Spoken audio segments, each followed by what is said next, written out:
Hi, my name is Mark Hundley, and this is Live at 5 for a Tuesday. I really appreciate you stopping by, and either whether you're live or whether you're Memorex, some of you don't know what that commercial is going to refer to, but whether you're live or Memorex, I welcome you to this time. It's time that I look forward to every day.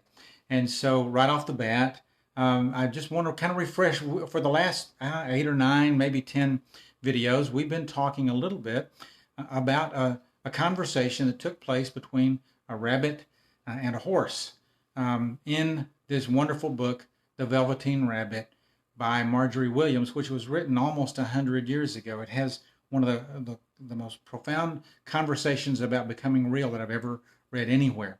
And so today we're going to finish this series up with the final little segment or the analysis of this conversation, and I hope you'll enjoy it. Not only do I love children's literature, but I also love science fiction.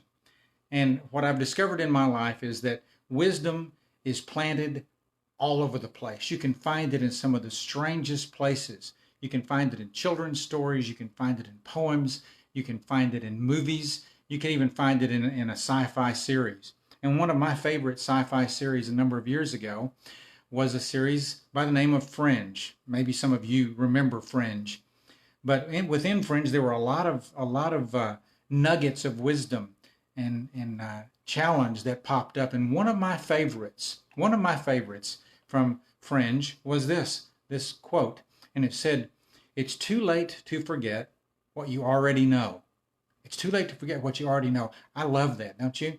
That quote really kind of leads into this final analysis of the conversation between the skin horse and the Velveteen Rabbit. Today we talk about real. It lasts for always. Over the series of the last few sessions, what have we learned about real from the skin horse and the Velveteen Rabbit? Well, we've learned the following. Real doesn't happen overnight. It takes a long time. We've learned that it doesn't happen all at once. You become. We've learned that it happens when you respond to love like that of a child.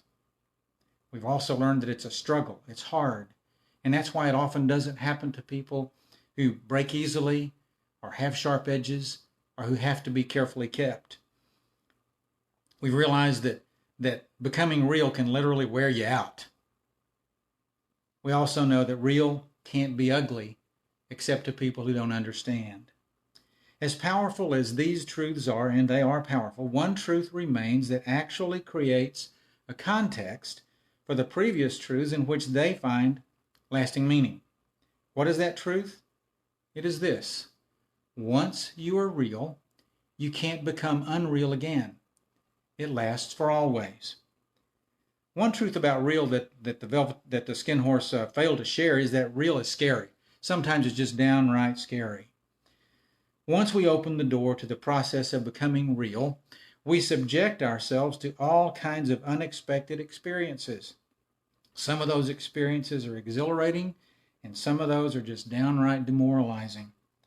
Real is a state of being that attracts all kinds of people for all kinds of reasons. And this is a good place for a brief segue.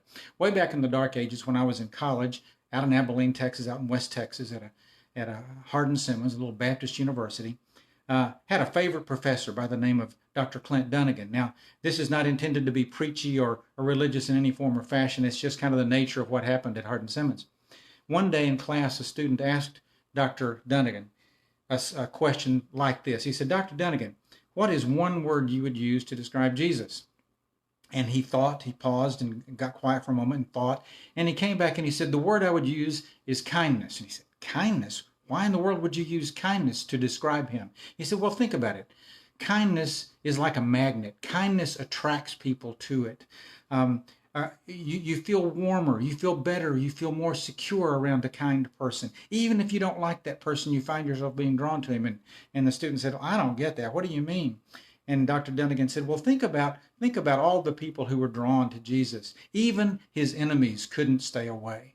And I thought that was so powerful. So if kindness and real are one and the same, then a real person finds himself or herself attracting others from all walks of life for all kinds of reasons. See, real is a way of living that invites all manner of opportunities that place us center stage under the spotlight when we would much rather watch from the safety of the balcony. Real is the ability to peer through the illusion that the counterfeit is genuine. And folks, it's not. We need more people who can see through that in our world today. The world would have us believe, you see, that generated affectation is the same as process-driven authenticity. And that's not true. It's just not. Sometimes the pressure to give in, give up, go with the flow, stop asking questions, pretend that we don't know what we know are too great, and we knuckle under. We quiet our voice. We choose to ignore. We allow ourselves to be swept along with the crowd. We silence our realness.